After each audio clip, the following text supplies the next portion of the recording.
YouTube कसले बन्द गरिदियो अरे छोरा? केपी ओली को? मुद्दर मुद्दार हो?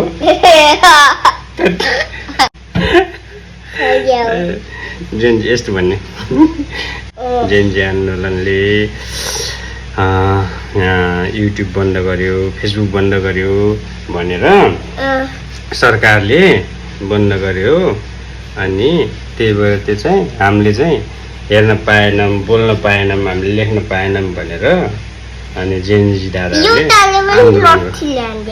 कसलाई? जेनजीलाई हो। अनि जेनजीका दादाहरूले अनि तिम्रो कति दिनसम्म टिभी बन्द भएको थियो? 3 दिन बन्द भयो होला। अनि जेनजी दादाहरूले खोलिहाल्नु पो हो र? झन् तिमीलाई बिगार्नुहुन्छ क्या नि जेनजी दादाहरूले युट्युब हेर्न दिएर। तिमीलाई युट्युब हेऱ्यो भने खोजिदियो भने के गर्छौ? युट्युब हेर्न दिएन भने तिमी कस्तो गर्छौ अरे जेन अल्फाहरू? किन जेन अल्फाहरूको काम युट्युब हेर्न दिएन भने रिसाउने, बाबालाई पिट्ने कस्तो गर्छौ अरे? मोबाइल हेर्दैन? किन? कार्टुन हेर्न पाएन भने बाबालाई चट्काउने। जेनजी दादाहरूले युट्युब खोलिदिएको चाहिँ जेन अल्फाको लागि यो धेरै लाभदायी छैन क्या। जेन अल्फाको लागि खासै लाभदायक छैन जस्तो लाग्यो।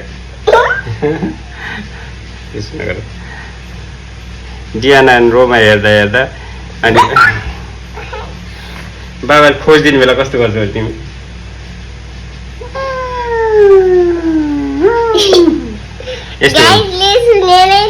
जेनजी दादाहरूले युट्युब फेसबुक खोलिदिनु भयो अनि युट्युब हेर्ने जेन अल्फा यहाँ छन्।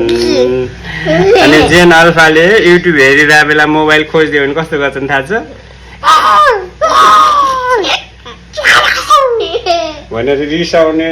1 घन्टासम्म रिसाएर अनि के गर्ने? म बोल्दैन भन्ने।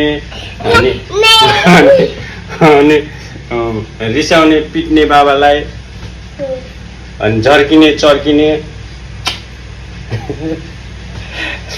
जेनजी दादाहरूले युट्युब खोलेर अनि गलत भोग्यो नि छोरा।